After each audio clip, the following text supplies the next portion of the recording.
jiwa dengan kekuatanku,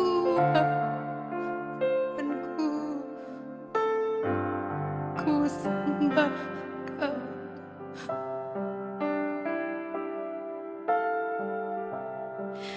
Dan dosamu ku angkat tanganku,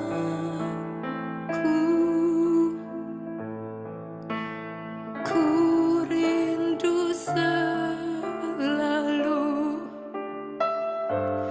dalam hadirat-Mu,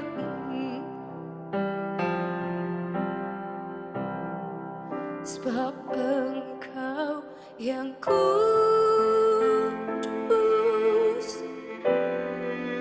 Anak Domba Allah. Darah-Mu tercurah di atas Kalvari, sebab Engkau yang layak terima pujian,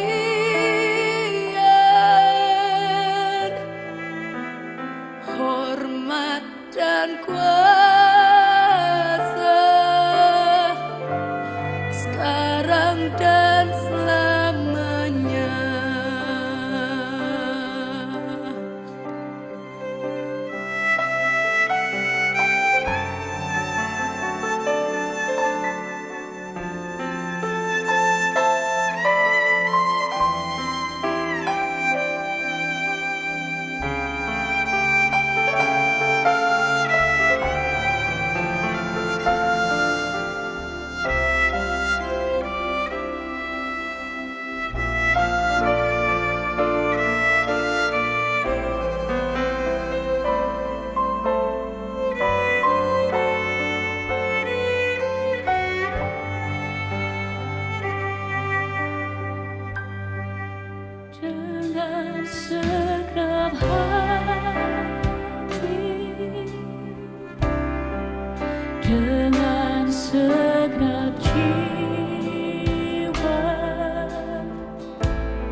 Hadirat-Mu sungguh ajaib.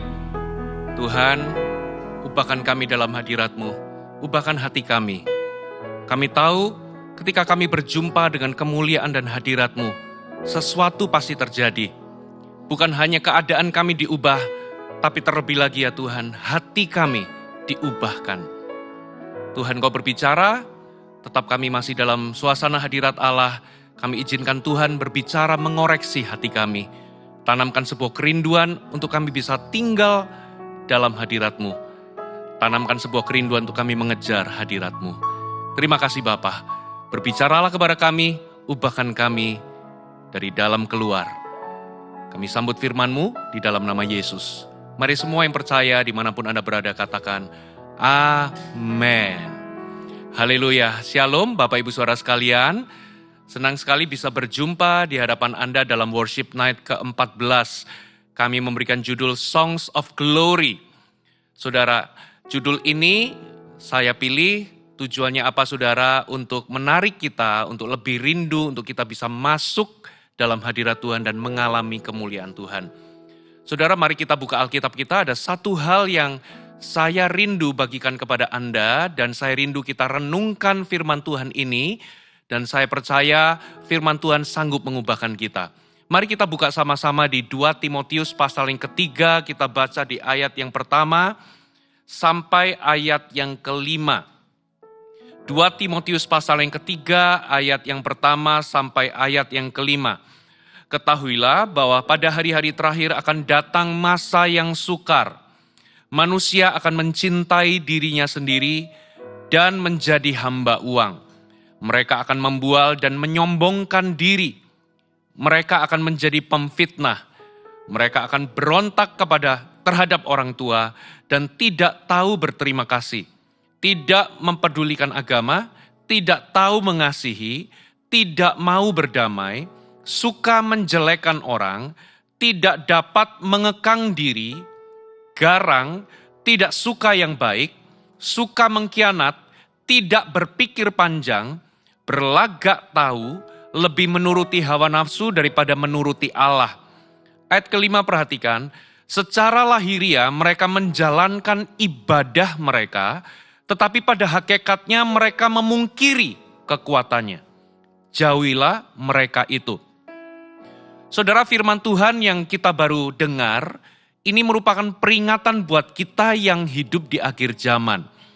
Dan Alkitab menyatakan keadaan manusia di akhir zaman itu dinyatakan dengan hal-hal yang kalau kita baca ini cukup menyedihkan. Di mana manusia dikatakan mencintai dirinya sendiri, menjadi hamba uang. Mereka ini menjadi pemfitnah, mereka berlagak tahu, mereka menjadi orang-orang yang jahat, tidak tahu mengasihi, tidak tahu mengampuni, tidak mempedulikan agama, tidak suka berdamai, dan sederet hal-hal yang negatif, saudara. Tapi di ayat 5 yang mengejutkan adalah Alkitab menyatakan bahwa mereka ternyata secara lahiriah mereka itu adalah orang-orang yang menjalankan ibadah. Jadi daftar keadaan manusia yang negatif-negatif tadi, mereka yang mencintai uang, mencintai diri sendiri, mereka ini egois. Saudara, ternyata mereka adalah orang-orang yang secara lahiriah menjalankan ibadah mereka, saudara. Sebetulnya ini mengerikan, saudara. Jadi ternyata mereka-mereka yang dinyatakan Alkitab yang punya sifat yang buruk tadi, ternyata bukanlah orang yang tidak punya agama, bukanlah orang-orang orang-orang yang betul-betul tidak kenal Tuhan, tapi mereka adalah orang yang beragama. Mereka secara lahiriah mereka adalah orang-orang yang beribadah. Tapi Alkitab menjelaskan, sekalipun mereka beribadah, tapi ibadah mereka itu dilakukan secara lahiriah dan mereka itu memungkiri kekuatannya. Mereka memungkiri kekuatan dari ibadah itu, saudara. Nah, apa sih kekuatan dari ibadah itu? Saudara, kekuatan dari ibadah itu adalah perubahan hidup. Jadi orang itu seharusnya kalau mereka itu beribadah kepada Tuhan, seharusnya menghasilkan perubahan hidup. Itulah kekuatan dari ibadah. Seharusnya mereka-mereka yang dulunya saudara, cinta uang, setelah mereka itu beribadah, menyembah Tuhan, ikut Tuhan, harusnya kalau dulunya cinta uang, sekarang nggak lagi cinta uang. Kalau dulunya mereka ini garang atau emosional, mereka ini keras hatinya, semakin lama mereka ini menjalankan ibadah mereka, seharusnya yang dulunya itu garang, keras, sekarang ini hatinya menjadi lemah lembut. Harusnya yang dulunya itu suka pukulin istri, emosional, temperamen, pemarah gitu ya. Harusnya dengan mereka semakin lama mereka beribadah, 1 tahun, 2 tahun, 3 tahun, 4 tahun, 5 tahun, bahkan 10 tahun, 20 tahun mengikut Tuhan, beribadah, menjalankan ibadah mereka, seharusnya hidup mereka berubah. Yang dulunya suka pukulin istri, harusnya sekarang nggak lagi pukulin istri. Yang dulunya kasar, seharusnya sekarang menjadi lembut. Jadi kekuatan dari ibadah itu harusnya menghasilkan perubahan hidup. Kenapa saudara? Ada apa di dalam ibadah itu sehingga bisa menghasilkan perubahan hidup? Yang saya tangkap itu ini saudara. Ketika kita ini menjalankan ibadah kita, seharusnya ibadah kita ini membuat kita ini berjumpa atau mengalami hadirat Allah. Kalau orang itu di dalam ibadahnya mengalami perjumpaan pribadi dengan hadirat Tuhan, dengan kemuliaan Tuhan, jadi semakin lama dia itu beribadah, semakin lama dia itu ikut Tuhan, semakin lama dia itu juga akan mengalami perjumpaan-perjumpaan dengan hadirat Allah. Ini yang namanya mengalami Tuhan. Dan orang yang berjumpa dengan hadirat Allah, orang yang mengalami Tuhan di dalam hadiratnya, pasti akan mengalami perubahan. Katakan amin, saudara.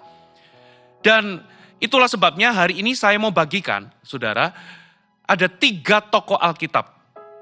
Saudara, yang ketika mereka mengalami perjumpaan dengan hadirat Tuhan, mereka mengalami perubahan, saudara.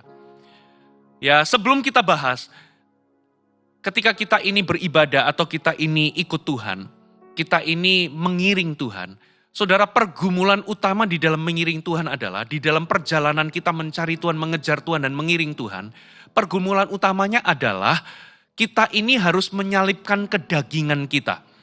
Sehingga kita ini bisa sepenuhnya menyerah total kepada Tuhan. Dan ini bagian ini yang sulit. Karena kita ini cenderung lebih fokus kepada diri kita sendiri. Kita ini cenderung lebih fokus kepada kepentingan diri kita sendiri. Sehingga ketika kita ini salah, saudara, apa yang terjadi? Ketika kita ini salah, kita ini sulit mengakui bahwa kita ini salah. Kita ini sulit merendahkan diri.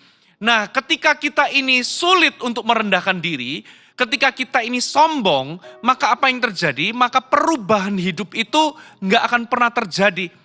Saudara, apalagi kalau kita ini tipe orang yang memelihara ego kita. Dan apa yang terjadi? Ketika kita mengiring Tuhan, tapi kita ini nggak menyalipkan daging kita, tapi kita malah memelihara ego kita lah yang sebetulnya menghalangi kita untuk mengalami perubahan hidup. Karena ego kita ini selalu berpikir bahwa kita ini selalu benar, orang lain yang salah. Ya, kita ini selalu berpikir bahwa keadaanlah yang salah, bukan diri kita.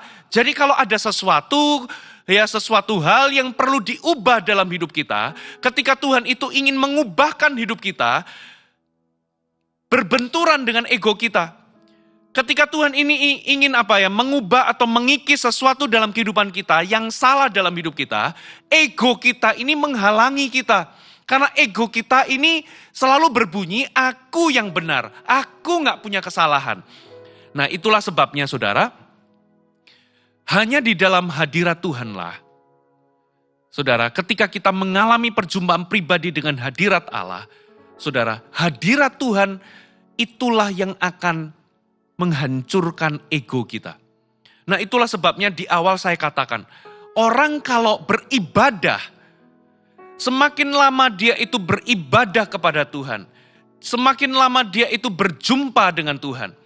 Saudara, ketika di dalam ibadahnya dia mengalami perjumpaan pribadi dengan Tuhan atau mengalami Tuhan dalam hadiratnya, harusnya perjumpaan itu akan menghasilkan sebuah perubahan. Makanya kalau ada orang berkata, aku ini menyembah Tuhan, aku ini mengiring Tuhan, aku ini beribadah kepada Tuhan, tapi dia nggak ngalami perubahan, itu dipertanyakan.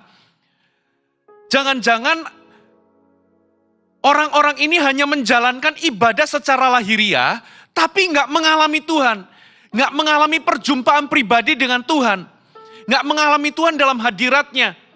Karena kalau orang itu sungguh-sungguh beribadah, tiap kali dia beribadah, mau di gereja maupun ketika dia ini di rumah bersaat teduh, saudara.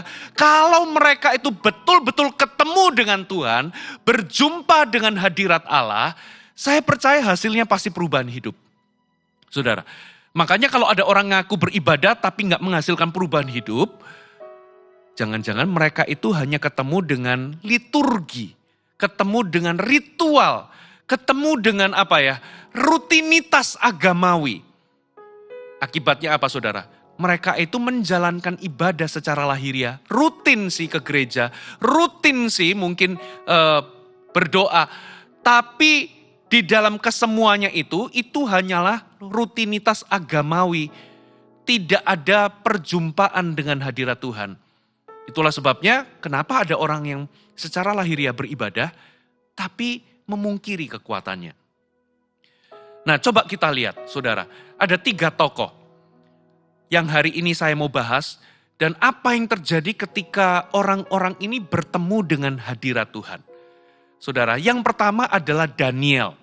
Saudara, Daniel adalah sosok seseorang yang terhormat. Daniel ini punya kedudukan yang tinggi dan punya kedudukan yang terhormat.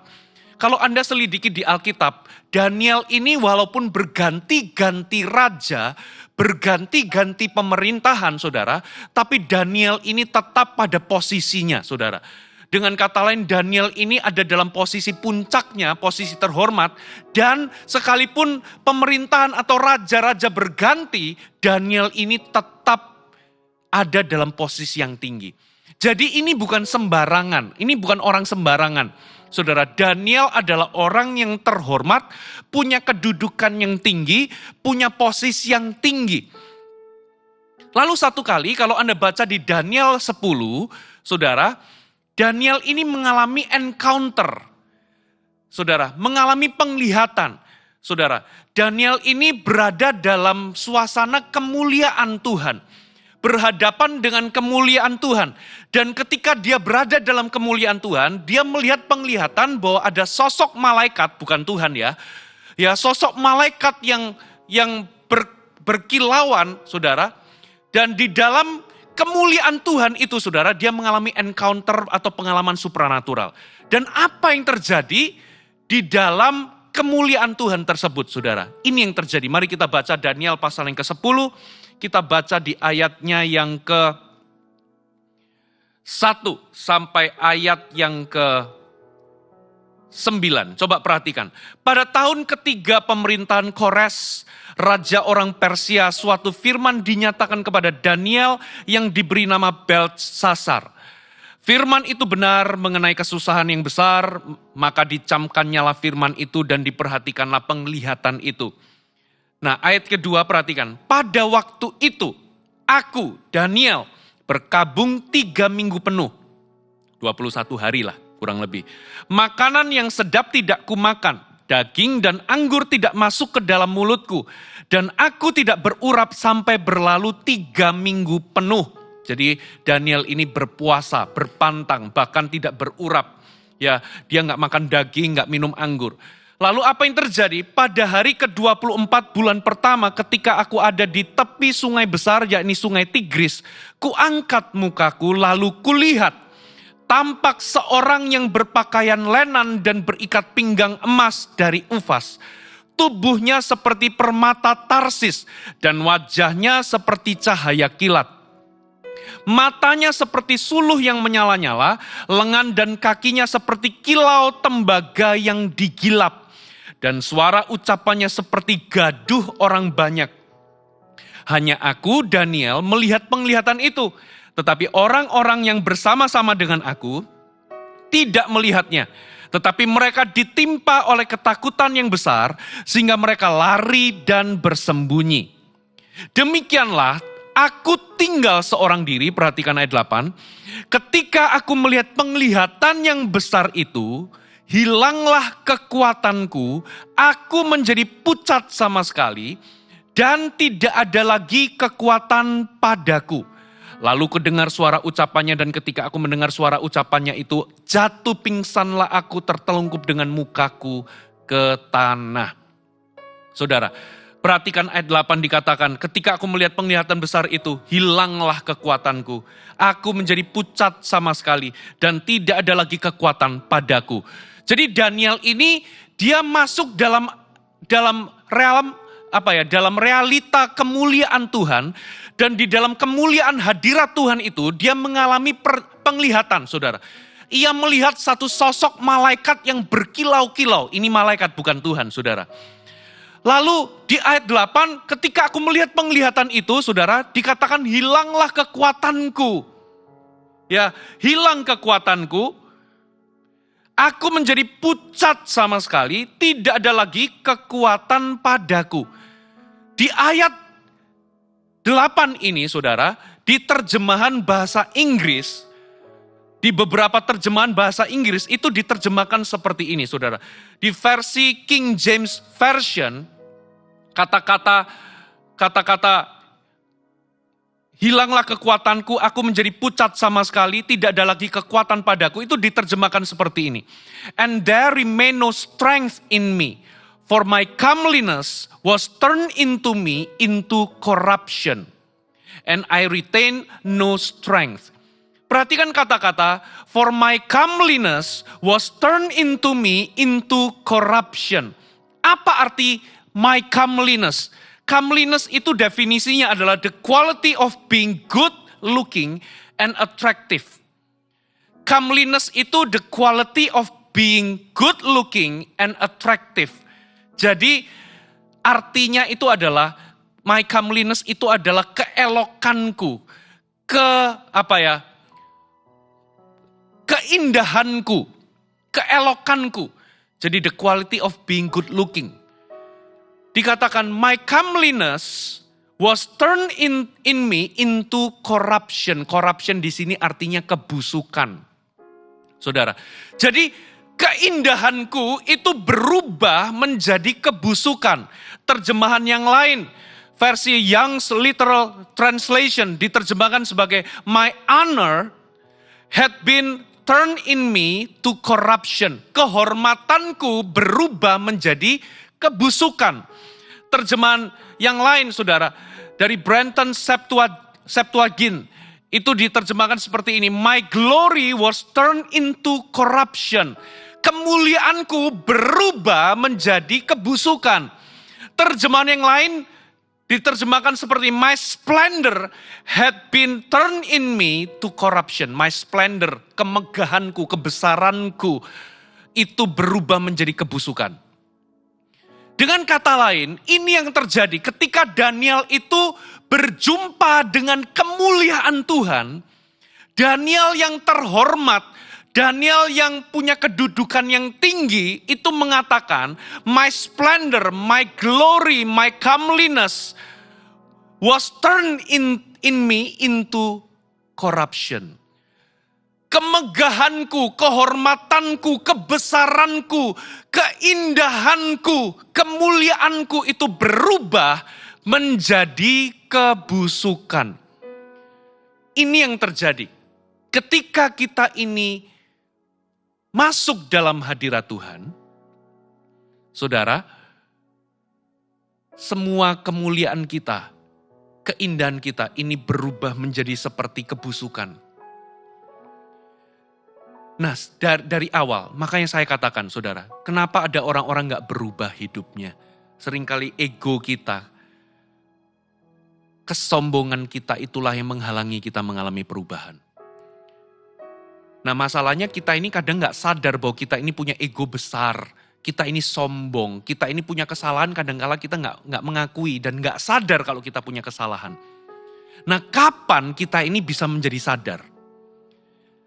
Salah satu caranya adalah ketika kita masuk dalam hadirat Allah. Karena ketika kita ini masuk dalam hadirat Tuhan, ketika kita ini berjumpa dengan pribadi Tuhan dalam hadiratnya, tiba-tiba kita ini muncul kesadaran dari dalam hati kita yang paling dalam, sehingga kita ini ketika kita masuk dalam kesadaran itu, kesadaran akan apa saudara? Kesadaran akan siapa diri kita sebenarnya.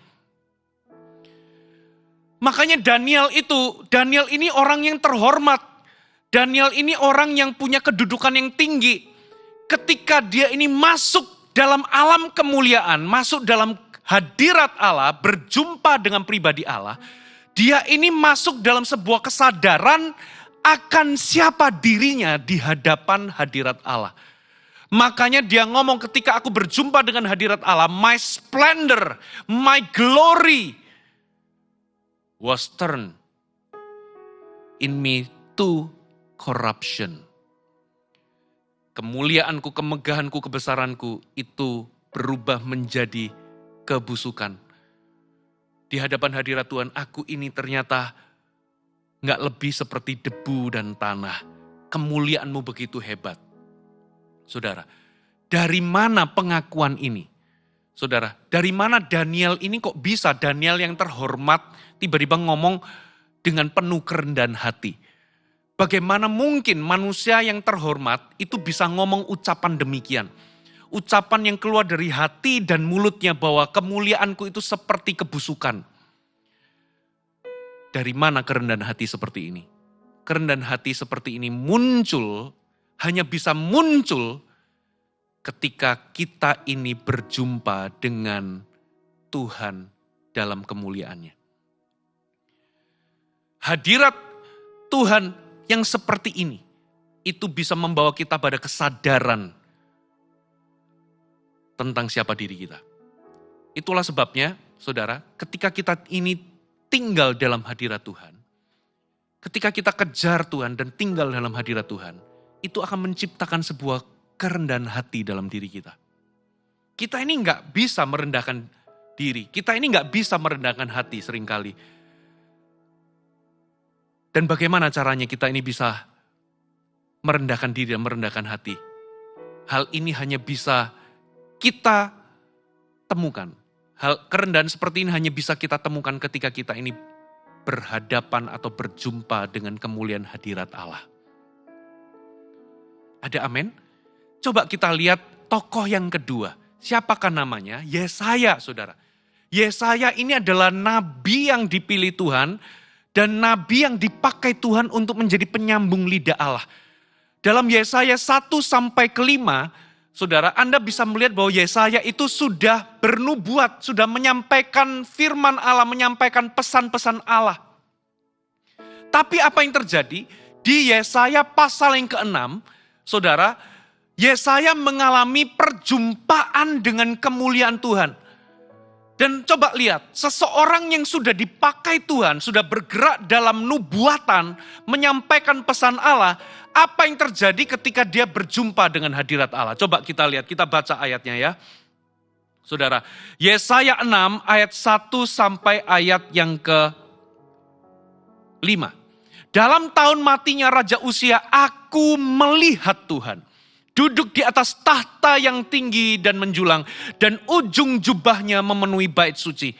Kata-kata ujung jubahnya memenuhi bait suci ini adalah sebuah gambaran bahwa dia ini mengalami realita hadirat Allah di bait suci. Ini adalah pengalaman dia dengan hadirat Allah atau kemuliaan Allah. Para serafim berdiri di sebelah atasnya, masing-masing mempunyai 6 sayap. 2 sayap dipakai untuk menutup muka mereka, 2 sayap dipakai untuk menutup kaki mereka, 2 sayap dipakai untuk melayang-layang. Dan mereka berseru seorang kepada seorang, katanya, kudus, kuduslah Tuhan semesta alam, seluruh bumi penuh kemuliaannya. Maka bergoyanglah alas ambang pintu disebabkan suara orang yang berseru itu, dan rumah itu pun penuh dengan asap, penuh dengan kemuliaan Tuhan. Lalu kataku, coba perhatikan.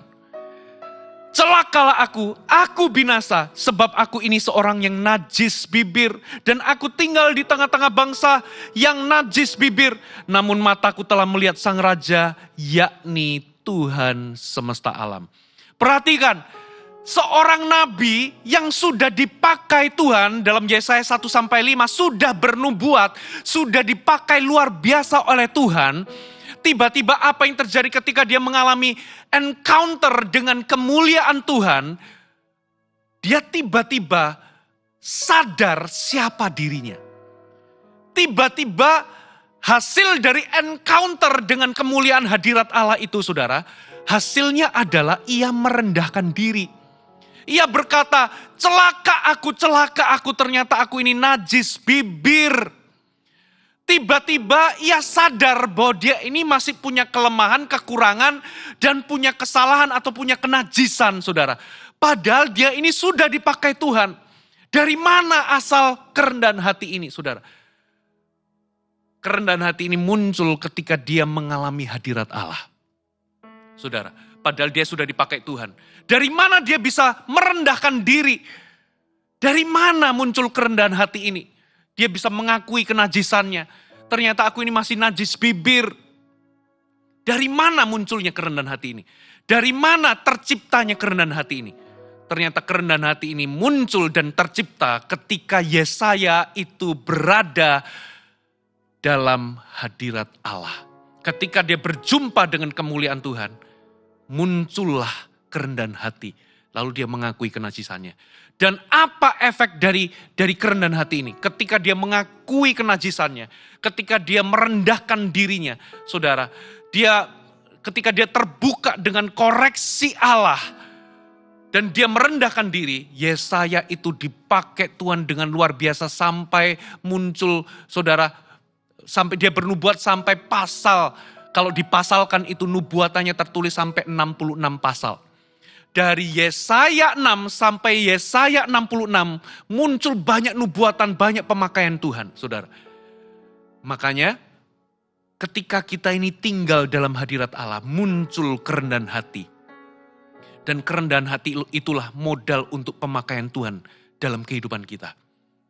Saudara, Yesaya malah dipakai Tuhan menjadi-jadi.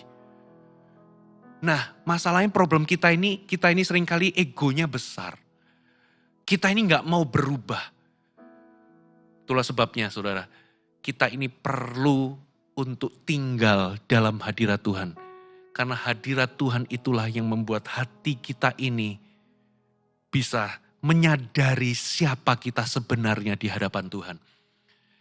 Orang kalau beribadah tanpa berjumpa dengan hadirat Tuhan, akan cuman sekedar menjadi liturgi yang mati dan kosong. Anda cuman ketemu dengan rutinitas agamawi. Makanya kalau Anda datang di gereja, beribadah, pastikan hatimu siap untuk masuk dalam hadirat Tuhan dan mengalami Tuhan. Ketika Anda membangun hubungan pribadi dengan Tuhan, saudara, pastikan itu bukan cuman karena liturgi, karena kewajiban rutinitas yang kosong, tapi make sure hati Anda itu merindukan berjumpa dengan Tuhan. Karena di dalam perjumpaan itulah, perjumpaan dengan hadirat Tuhan itulah menghasilkan kerendahan hati. Tokoh yang terakhir, saudara, siapakah dia? Ayub. Siapakah Ayub? Ayub ini orang yang saleh, kata Tuhan sendiri, saudara. Ayub ini diberkati Tuhan, dibuat berkelimpahan. Tapi satu kali, saudara, ternyata Tuhan itu menguji Ayub dengan ujian yang berat. Ya, ia kehilangan semua harta miliknya, semua aset-asetnya. Bukan hanya itu, ia kehilangan anak-anaknya, saudara. Bahkan satu titik, bahkan tubuhnya itu penuh dengan luka-luka. Sampai menggaruk-garuk dengan kaca. Lalu apa yang terjadi, saudara? Di dalam penderitaannya itu, saudara, di dalam ujiannya itu, saudara, kalau Anda baca dari Ayub 3 sampai mungkin 30-an, 33 mungkin. Saudara, Anda bisa menceritakan bagaimana Ayub itu mengutarakan isi hatinya. Bahkan Ayub itu mengutarakan pendapat pribadinya. Dan tidak sedikit, saudara, Ayub itu menyatakan saudara? Ia berdebat karena ada 3 orang sahabatnya menyangka Ayub ini jatuh dalam dosa atau hidup tidak berkenan di hadapan Tuhan. Lalu Ayub itu menyangkal itu semua, bahkan dia berdebat. kita menemukan bahwa Ayub ini juga mempertanyakan Tuhan. Saudara, lalu apa yang terjadi saudara? Tuhan tetap diam. Tuhan tidak berkata-kata apapun. Baru setelah di pasal-pasal terakhir saudara, Tuhan itu mulai menyatakan dirinya. Tuhan tidak menjawab keluhan-keluhan Ayub. Tuhan tidak menjawab pertanyaan-pertanyaan Ayub. Saudara, atau Tuhan itu tidak menjawab keluh kesahnya Ayub. Karena Ayub itu menceritakan semuanya. Bahkan berdebat dia menceritakan semua penderitaannya itu dengan hati yang begitu pahit saudara. Nggak gampang saudara. Bayangkan kalau Anda di posisi Ayub. Nggak gampang saudara. Ayub ini yang luar biasa, Ayub ini tidak mengutuki Tuhan. Padahal istrinya sudah mendorong dia untuk mengutuki Tuhan dan mati. Tapi di masa-masa penderitaannya itu saudara, Ayub itu mengutarakan isi hatinya, mengutarakan pertanyaan-pertanyaannya, mengutarakan kegalauan yang ada dalam hatinya. Tuhan sama sekali diam saudara. Sampai di pasal-pasal terakhir, Tuhan itu mulai berbicara. Tuhan mulai menyatakan keagungan dan kemuliaannya. Tuhan gak menjawab kegalauannya Ayub, tapi Tuhan itu malah berbicara, menyatakan firman-Nya dan menyatakan dengan cara yang mengagumkan. Yang Tuhan itu menyatakan kedahsyatannya, menyatakan keagungannya dengan menyampaikan firman-firman yang begitu dahsyat. Tuhan itu nggak menjawab direct kepada Ayub tentang kegalauan hatinya, tapi Tuhan itu malah ngomong begini, Tuhan itu menceritakan bagaimana dasar bumi itu dibuat, bagaimana Tuhan menciptakan segala sesuatunya, bahkan Tuhan itu ngomong tentang kudanil, tentang buaya, tentang binatang-binatang, tentang semuanya. Tuhan itu membeberkan hikmat-Nya. Dengan Tuhan itu membeberkan hikmat-Nya dan Tuhan itu menyatakan keagungan dan kedahsyatannya. Dan apa hasilnya, saudara? Ini hasilnya, saudara. Ketika Tuhan menyatakan kemuliaannya, ini hasilnya. Coba kita lihat, saudara. Di kitab Ayub pasal 42 ayat 5-6. Ini, hanya dari kata orang saja aku mendengar tentang engkau. Tetapi sekarang mataku sendiri memandang engkau.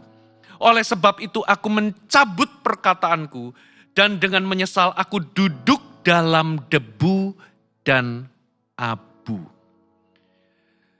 Saya ingin membacakan versi bahasa Indonesia masa kini, BIMK. Ini yang diucapkan oleh Ayub. Dahulu pengetahuanku tentang engkau hanya ku dengar dari orang saja. Tetapi sekarang ku kenal engkau dengan berhadapan muka. Berarti Ayub ini mengalami encounter dengan kemuliaan hadirat Allah. Tuhan itu gak menjawab keluh kesahnya Ayub, tapi Tuhan itu menyatakan kedahsyatan dan keagungan hadiratnya. Tuhan menyatakan hikmat-hikmatnya. Dan sebagai akibatnya dikatakan seperti ini, oleh sebab itu aku malu mengingat segala perkataanku dan dengan menyesal aku duduk dalam debu dan abu. Jadi Tuhan itu gak menjawab pertanyaan-pertanyaan Ayub, keluh kesah Ayub, kegalauannya Ayub. Tapi Tuhan itu menyatakan keagungannya dalam bentuk hikmat-hikmat dari firman-firman yang dia ucapkan. Dan ketika Tuhan itu menyatakan keagungan dan hadiratnya, ternyata inilah yang menyebabkan Ayub itu sampai di titik menyadari keadaannya, kondisi hatinya, dan lalu dia merendahkan diri. Awalnya Ayub berdebat. Awalnya Ayub ini ngomong tentang segala pengetahuannya tentang kehidupan dan tentang Tuhannya. Ayub ini punya pengetahuan tentang Tuhan. Tapi ketika dia berjumpa, ketika dia itu mulai mengenal hadiratnya dengan berhadapan muka, ternyata itu menghasilkan apa saudara? Itu menghasilkan kerendahan hati. Ayub merendahkan diri ketika dia berjumpa dengan hadirat Allah. Ayub menyesali. Dia menyesali kata-kata yang dia ucapkan di hadapan Allah. Dari mana Ayub itu bisa merendahkan diri? Ayub merendahkan diri ketika dia berjumpa dengan hadirat Allah. Tuhan gak banyak ngomong menjawab direct pertanyaan-pertanyaannya. Tuhan cukup menyatakan kemuliaannya. Dan Ayub di dalam kemuliaan hadiratnya, Ayub merendahkan diri. Dan guess what? Apa yang terjadi? Setelah Ayub itu merendahkan diri, mengakui perkataannya, mencabut perkataannya, pasal-pasal selanjutnya itu bercerita tentang bagaimana Tuhan memulihkan kehidupan Ayub. Jadi Ayub ini hidupnya bisa pulih, itu bukan karena kerja kerasnya. Ayub ini mengalami pemulihan itu karena apa saudara? Karena encounter-nya dengan hadirat Allah yang menghasilkan kerendahan hati. Sehingga pemulihan terjadi, itu bukan karena kerja kerasnya, tapi karena encounter-nya dengan kemuliaan hadirat Allah yang menghasilkan kerendahan hati. Dan ketika dia merendahkan diri itulah Tuhan memulihkan kehidupan Ayub. Kesimpulannya apa? Saudara, target saya dalam pesan firman Tuhan ini adalah mari kita kejar hadirat Tuhan. Jangan cuma menjalankan ibadah secara lahiriah, tapi kita memungkiri kekuatan yang ada di dalamnya. Kekuatan yang ada di dalam ibadah itu apa saudara? Yaitu perjumpaan pribadi dengan hadirat Allah. Dan di dalam perjumpaan itulah menghasilkan perubahan hidup. Kita gak mungkin ada dalam titik kita menyadari egoisme kita. Kita menyadari keangkuhan kita. Kita menyadari kekerasan hati kita. Sampai kita masuk dalam hadirat Tuhan. Di dalam hadirat Tuhan itulah kita mengalami perubahan. Amin saudara. Makanya ada satu pujian. Satu pujian ini lagunya seperti ini. Dalam hadiratmu, di hadapanmu, segala keangkuhanku itu sirna. Mari saya undang kita semua, teduh sejenak. Mari kita dengan segenap hati, kita masuk dalam hadirat Tuhan. Punyailah ekspektasi untuk Anda berjumpa dengan hadiratnya, dimanapun Anda berada. Mari kita teduhkan hati kita. Haleluya. Thank you Jesus.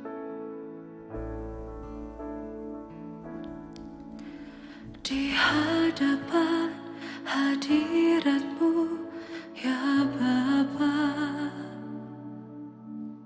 ku datang dengan seluruh kerinduan.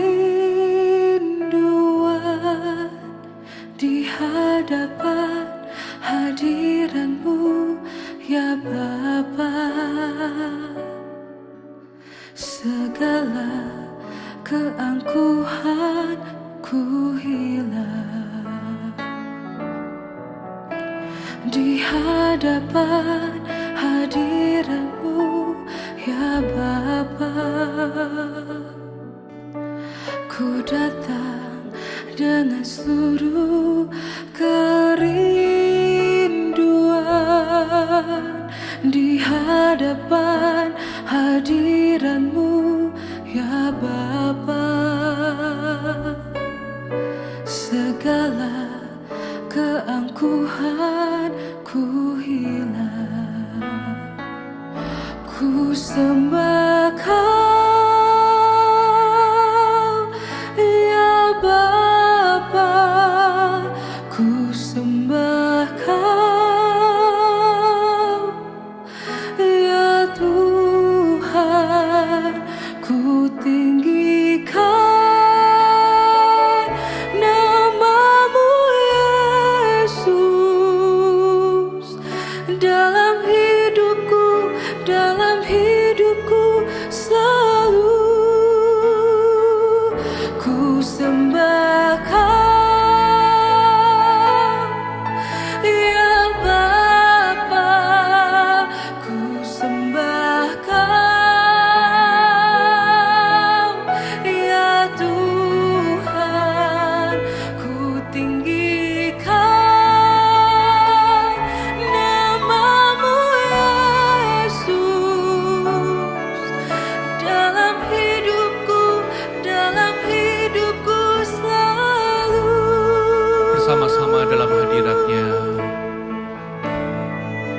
Katakan, di hadapan hadirat-Mu ya Bapa, ku datang dengan penuh kerinduan. Di hadapan hadirat-Mu ya Bapa, segala keangkuhanku di hadapan hadirat-Mu ya Bapa, ku datang dengan penuh kerinduan. Di hadapan hadirat-Mu ya Bapa, segala keangkuhanku hilang, ku sembahkan ya Bapa, ku sembahkan ya Tuhan, ku tinggikan nama-Mu Yesus dalam hidupku selalu. Oh, ku sembahkan ya Bapa, ya Tuhan, ya Tuhan, ku tinggikan nama-Mu Yesus dalam hidupku selalu. Di hadapan hadirat-Mu, di hadapan hadirat-Mu ya Bapa, ku datang dengan penuh kerinduan. Di hadapan hadirat-Mu ya Bapa, segala keangkuhanku hilang. Di hadapan hadirat-Mu ya Bapa, ku datang dengan penuh kerinduan. Di hadapan hadirat-Mu ya Bapa, segala keangkuhanku hilang, ku sembah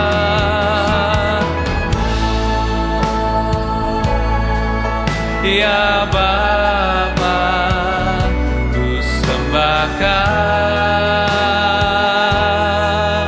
ya Tuhan, ku tinggikan nama-Mu Yesus dalam hidupku,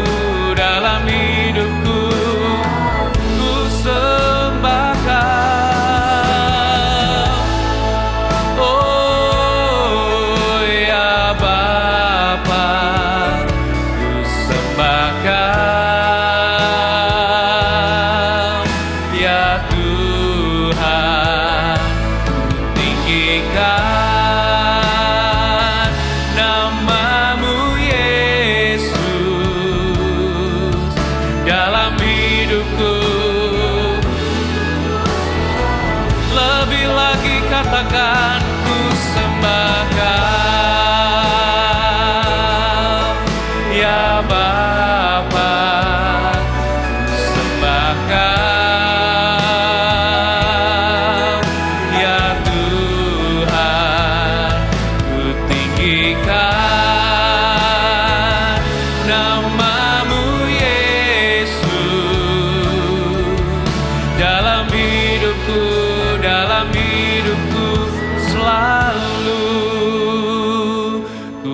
sembah Kau, ya Bapa, ku sembah Kau, ya Tuhan, ku tinggikan nama-Mu Yesus dalam hidupku selalu ku sembah Kau, ya Bapa, ku sembah Kau, ya Tuhan, ku tinggikan nama-Mu Yesus dalam hidupku. Tetap dalam hadirat Allah, naikkan sekali lagi, ku sembah. Oh yes Lord, kami masuk dalam hadirat-Mu Tuhan, menyembah-Mu, meninggikan-Mu. Kami sadar siapa kami.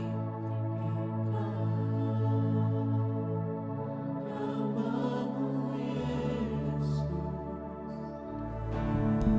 Yes, Lord.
Sampai selamanya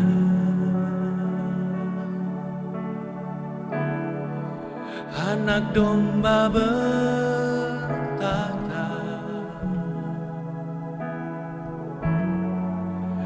ku datang bersujud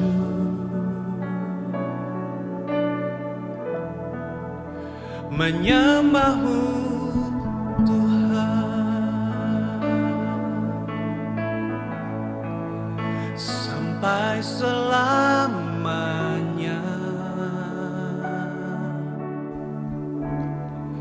Anak domba bertata,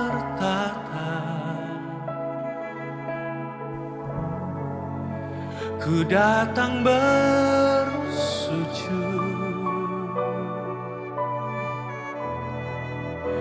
menyembah-Mu Tuhan,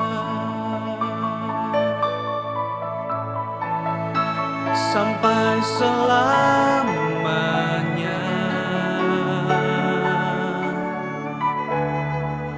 Anak domba bertata,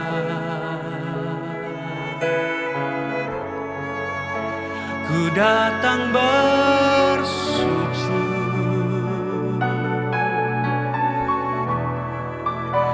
menyembah-Mu Tuhan,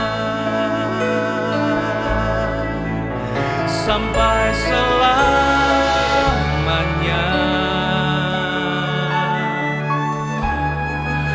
Anak domba bertata, ku datang bersujud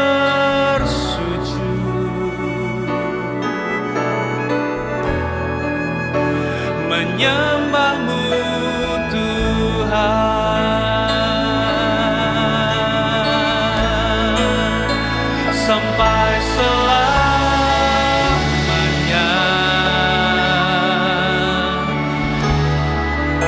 Anak domba bertata. Ku datang bersujud,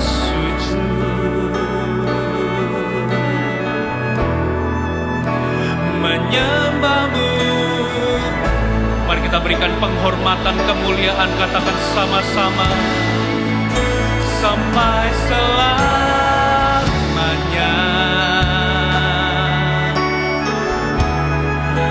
Anak domba bertata.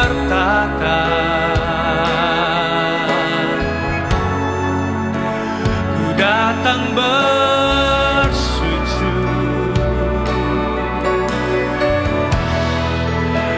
menyembah-Mu Tuhan. Oh, sampai selamanya.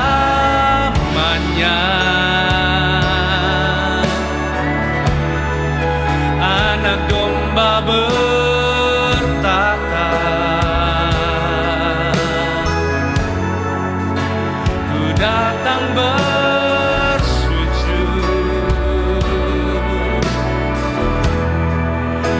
menyembah-Mu Tuhan. Sampai selamanya. Sampai selamanya. Oh, anak domba bertata. Haleluya.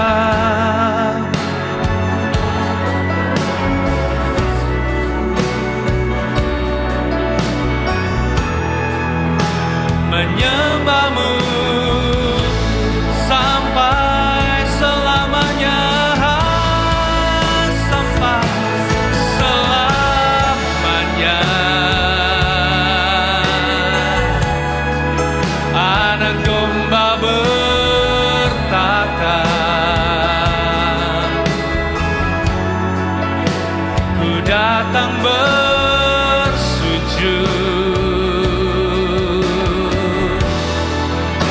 menyembah-Mu. Sekali lagi dengan segenap hatimu, sampai selamanya.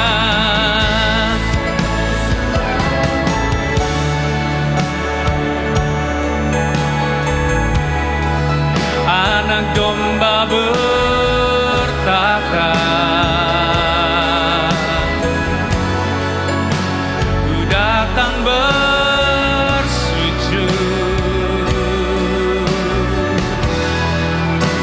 menyembah-Mu. Ku datang bersujud, ku datang bersujud,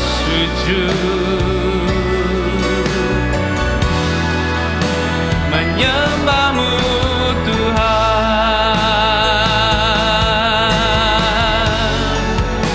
Ku datang bersujud,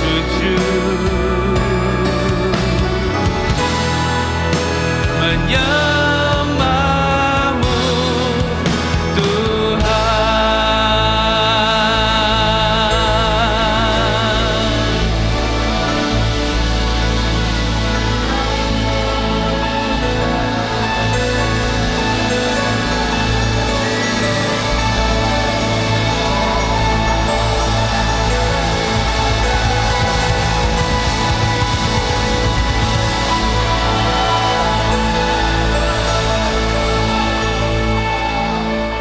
Mari kita tundukkan kepala sejenak. Bapa, hamba-Mu berdoa hadirat-Mu memuaskan setiap kami. Dan bukan hanya memuaskan kami dalam hadirat-Mu, dalam momen-momen encounter dengan hadirat-Mu. Tuhan, kami sadar siapa kami. Mungkin beberapa di antara kami disadarkan akan dosa-dosa kami.